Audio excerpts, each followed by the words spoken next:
This is Real Estate Rookie, episode 114.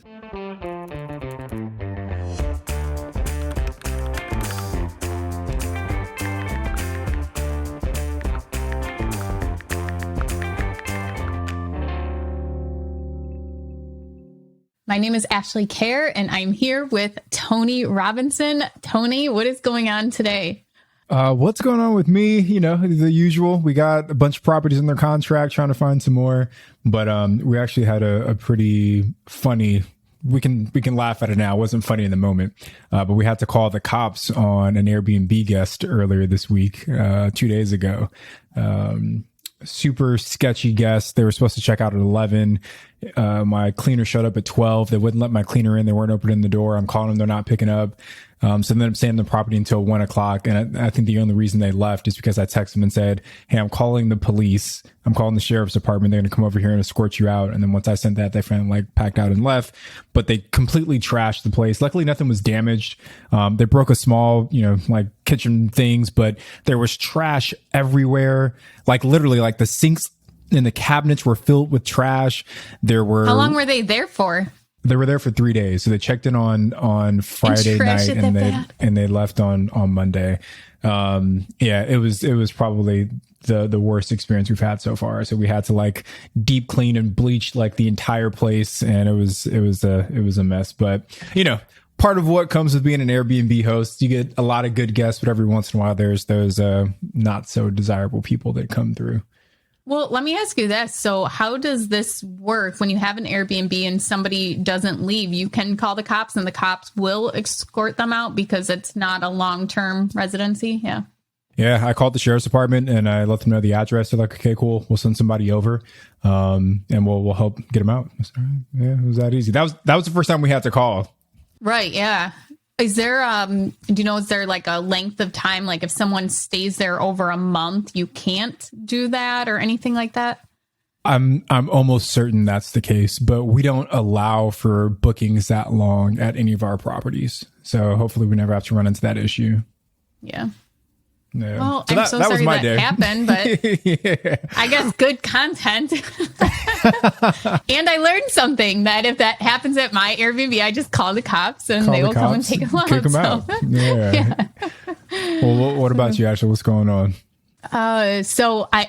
You guys listened to all our episodes. A while ago, I went to Virginia Beach and my cousin and I let our kids all buy hermit crabs, and I went from Virginia Beach to Tennessee and we recorded in the hotel room. And while I was recording, as soon as we finished, one of the kids said, Mom, we lost a hermit crab in the hotel room. So we found it, whatever. We have hermit crabs. Well, we just went on another road trip with my cousin. We get back to my cousin's house. The hermit crab is missing out of their cage. We found it had gotten out and climbed into a planter that they had up on their mantle or something.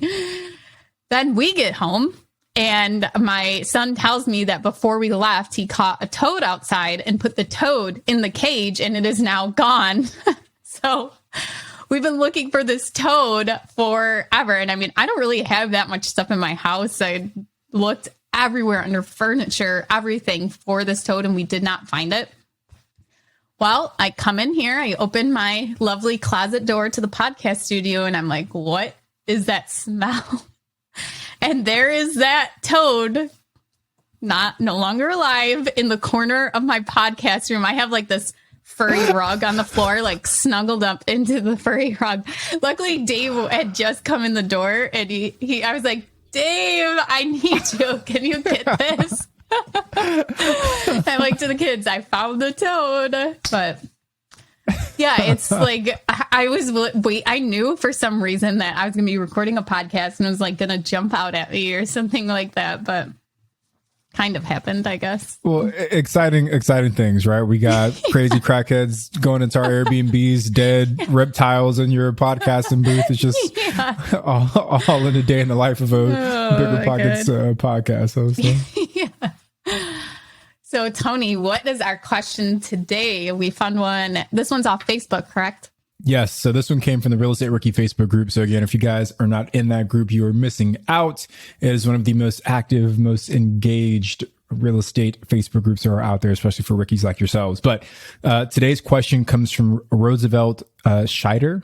And Roosevelt's question is, hey guys, I'm currently pre-approved with one lender, but another lender has a loan option that my current one isn't offering.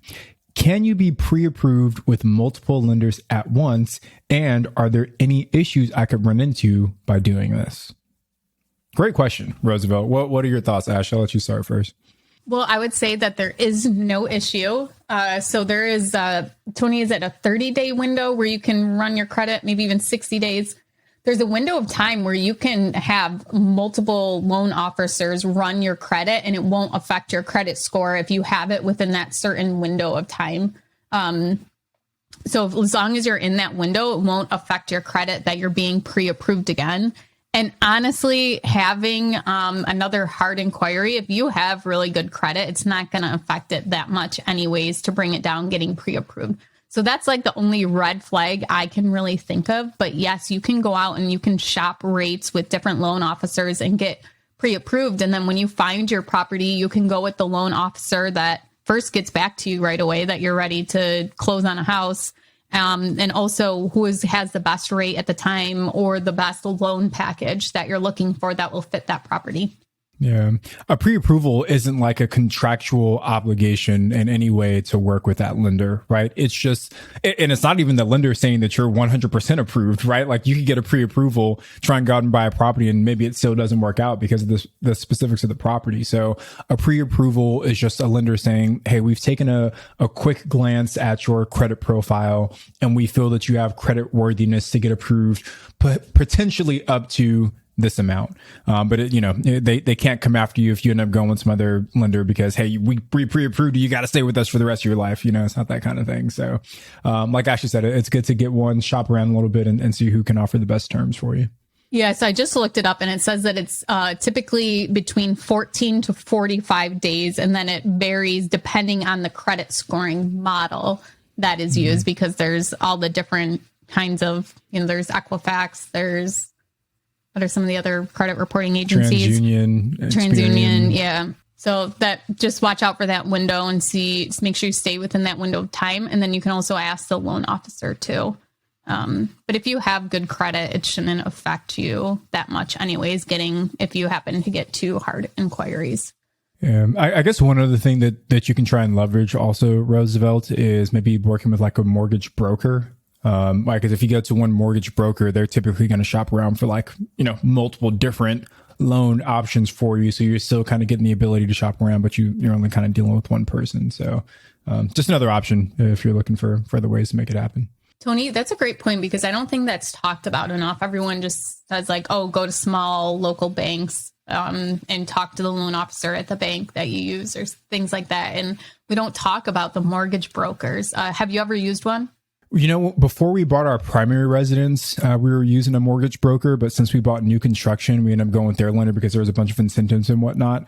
But yeah, we've had conversations with them. I feel like you see the mortgage broker play a more active role in the commercial real estate investing space than you do like in the single family kind of residential. So no, we haven't personally closed on a deal with a mortgage broker yet. What about you, Ash? Have you guys? Yeah, I've done one deal, and then the house that I own with my sister, she got it through the same guy, and it was a great process both times. And we have different companies that are servicing our loan. The only thing is that you got to watch out because there's even a greater chance, I feel like, that your loan is serviced by another company. Like I just got a letter in the mail that my mortgage was sold to another company and all my online banking is switching for it and things like that, which isn't a huge deal. But with that experience, I actually had a mortgage lined up with a small bank. I had been pre-approved for that and I was going to go and purchase it. Well, the loan officer there waited like 2 weeks before even entering my information into the system. And it's like the seller was waiting for commitment. And so my realtor actually found me, or she has referred a lot of people to this mortgage broker. So I started working with him and it was super fast turnaround time and worked out great. But it's like a realtor or an insurance agent. Like you have to, see which one can work best for you. You're not going to be guaranteed success by going with a bank or with going with a mortgage broker. Oh, Roosevelt, hope that answers the question for you. Nice deep dive into the world of getting approved for a loan. But I love these questions because, these are the things that a lot of people are thinking, but just haven't asked anyone yet, right? And these might, like this small question might be holding Roosevelt or someone else that's listening back from getting started because they're not sure how to handle the situation. So I love we can kind of deep dive some of these rookie questions. Yeah. And I think a big thing too is how he found out that there's another lending option out there is when you are talking with lenders, ask them what they have to offer. Don't tell them what you think you need. Ask them what they can do. Tell them what your current situation is and what you're looking to do. So maybe if you already have a primary residence and you want to buy your first investment property, ask them what the options are and let them present to you, because there are different banks that have different kinds of little things that they can do, and flexibility and different kind of loan options and packages. So make sure that you're asking, you're not just saying, I want an FHA loan. Take the opportunity to listen to them to see what they can offer you too. Ashley, I that is like great advice. So when we found the credit union, there's actually two banks we found in Louisiana that did the whole purchase and the rehab, as long as you get it by the right, ARV and whatnot. But I wanted to find a third bank that could do the same thing. So I spent the day driving around town, just walking into different banks.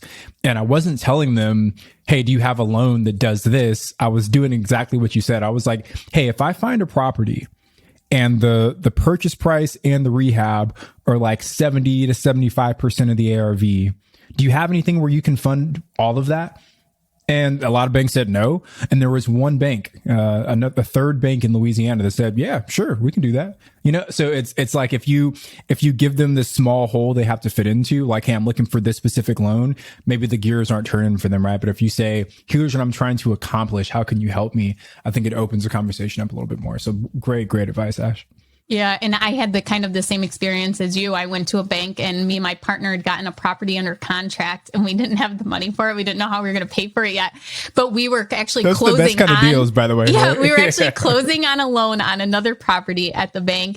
And so I had brought my Bigger Pockets calculator report and I said to the loan officer, this is what, we're trying to buy next. We're not sure what we're going to do.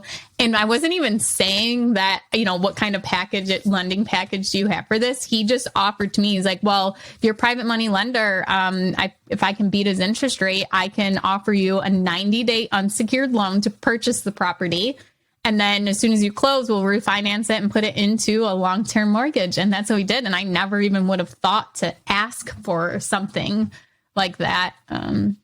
So yeah, definitely ask to see what's available out there. Yeah, bankers can get creative, so give them the flexibility to do that. Well, thank you guys so much for joining us today for another Rookie Reply. I'm Ashley at Wealth from Rentals, and he's Tony at Tony J. Robinson. And we will be back on Wednesday with another great guest on the Real Estate Rookie Podcast.